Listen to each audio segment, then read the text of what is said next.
老車主 OTA 2026.14.13被強制更新。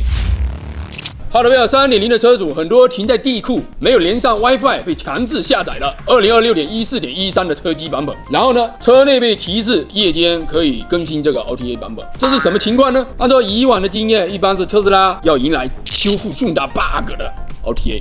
或者是關鍵的安全更新，包括系統太過老舊，也會直接用4G 蜂窩數據下載更新。有車友反饋自己用車4年了，這是第2次了。那麼這一次 Hardware 3.0 是屬於哪一種呢？應該是上半年的某些版本可以卡貼越獄 FSD。特斯拉這一次真的是升級，讓你沒得選。包括大鼠的老車子2019款的阿童木車機的老 Model 3，就是直接被更新了，而且更新日志第1條就是特斯拉迫不及待的要堵漏洞，細微的修復。這個細微修復威力無窮啊！